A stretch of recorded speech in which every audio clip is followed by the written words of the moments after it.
మీ అందరికీ తెలుసు, ఆంధ్రప్రదేశ్ ప్రభుత్వం నారా చంద్రబాబు నాయుడు నాయకత్వంలో ఈ రాష్ట్రంలో ఎన్నికలకు ముందర మరి మేనిఫెస్టోలో పెట్టిన విధంగా 16,000 మంది మెగా డిఎస్సి పిలిచి నారా లోకేష్ గారు విద్యాశాఖ మంత్రిగా ఎంతో ట్రాన్స్పరెన్సీగా చాలా దాన్ని ఎక్కడ కూడా చిన్న తప్పు లేకుండా చిన్న మోసం లేకుండా ఉద్యోగాలు ఇచ్చిన పరిస్థితి మీ అందరూ తెలుసు. ఆ రోజు ఈ రాష్ట్రంలో ఒక దుర్మార్గమైన పార్టీ వైఎస్ఆర్సీపీ పార్టీ, దాని అధినేత వైఎస్ జగన్మోహన్ రెడ్డి, ఆయన సంబంధించిన మనుషులందరూ కూడా ఎన్నో కేసులు వేసి ఈ చదువుకున్న ఉద్యోగాలు రాకుండా మాస్టర్లకి చేయడానికి ఎన్నో ప్రయత్నాలు చేశారు.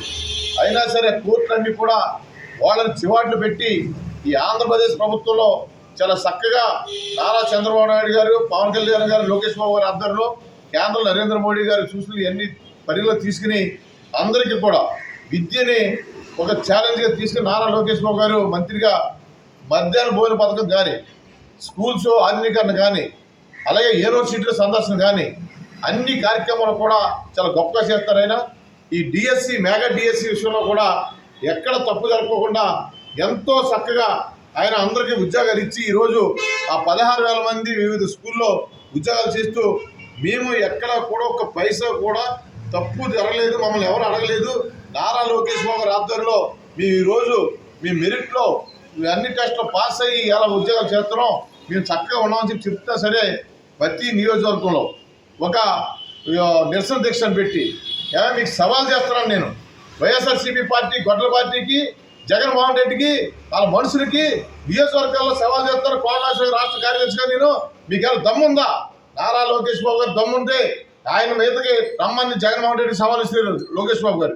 ఆ సవాళ్ళను స్వీకరించే దమ్ము మీకు లేదు.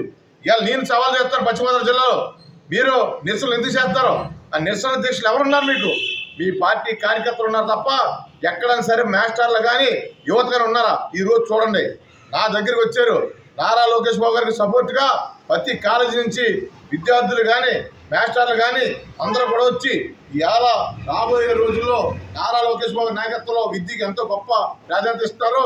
డిఎస్సి పెట్టారు, మళ్ళీ డిఎస్సి పెడతారు. ఇటువంటి పరిస్థితిలో మరి ప్రభుత్వం ఆలోచిస్తున్న వైసీపీకి గుణపాఠం చెప్పాలి, మీ అందరికీ సపోర్ట్ కొనని చెప్పి యూత్ అంతా వచ్చారు.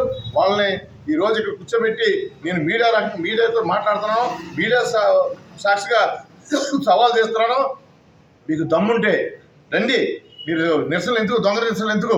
ఇవాళ మరి నారా లోకేష్ బాబు గారి రాష్ట్రంలో ఒక బలమైన శక్తిగా, ఒక బలమైన నాయకుడిగా, ప్రజల కోరుకునే నాయకుడిగా, యువత కోరుకునే నాయకుడిగా ఎన్నో కార్యక్రమాలు చేస్తుండే ఆయన ఎదుర్కొనే దమ్ము జగన్మోహన్ రెడ్డి గారి మనుషులు లేక ఇటువంటి ఒక తప్పుడు ప్రసారాన్ని, తప్పుడు విషయాన్ని రోడ్డు మీద తీసుకొచ్చి ఈ రకం రాష్ట్రం నల్ల చేస్తారో మీకు సవాల్ చేస్తాను. మీకు దమ్ముంటే ఏదైనా వేదిక మీద రండి, లేకపోతే మీ దగ్గర సాక్ష్యాలు ఉంటే నిరూపించమని చెప్పి సవాల్ చేస్తాను. ఇన్ని మంచి కార్యక్రమాలు చేస్తున్న ఎన్డీఏ ప్రభుత్వాన్ని, నారా చంద్రబాబు నాయుడు, లోకేష్ బాబు గారిని, పవన్ కళ్యాణ్ గారిని ఇన్ని మంచి పనులు చేస్తుంటే ప్రజలందరూ ఎంతో అన్ని పథకాలు, సూపర్ 6 పథకాలే కాకుండా 60 పథకాలు అమలు చేస్తూ ప్రజల్లోకి డోర్ టు డోర్ వెళ్తున్నాం. మేము ఇన్ని కార్యక్రమాలు చేస్తున్న ప్రభుత్వానికి ప్రజల నుంచి విపరీత స్పందన వస్తుంది. అది చూసుకుని తట్టుకోలేక ఈరోజు డిఎస్సి అనేది అవినీతి అనేది ఏదో అని చెప్పేసి మీరు ప్రసారం చేస్తారో అదంతా తప్పు అని చెప్పి సందర్భం తెలియజేసుకుంటూ మీకు సవాల్ ఇస్తున్నానో, నిరూపించిన సవాల్ ఇస్తానో. ఇవాళ యువత అంతా కూడా ఎంతో ఆందోళనలో ఉన్నారు. జగన్మోహన్ రెడ్డి అతను మనసు చేసే దుర్మార్గాలకి వీళ్ళందరూ కూడా నారా లోకేష్ బాబు గారికి మద్దతుగా ఉన్నారు. వీళ్ళందరికీ ధన్యవాదాలు తెలియజేస్తూ రాబోయే రోజుల్లో రాష్ట్రంలో ఎన్డీఏ ప్రభుత్వం నారా చంద్రబాబు నాయకత్వంలో ప్రతి మనిషికి, ప్రతి వ్యక్తికి, ప్రతి రైతుకి, ప్రతి మహిళకి, ప్రతి విద్యార్థికి, ప్రతి ఎంప్లాయీ వచ్చే విధంగా ఈ కార్యక్రమం చేస్తారని చెప్పి సందర్భం తెలియజేస్తున్నాను.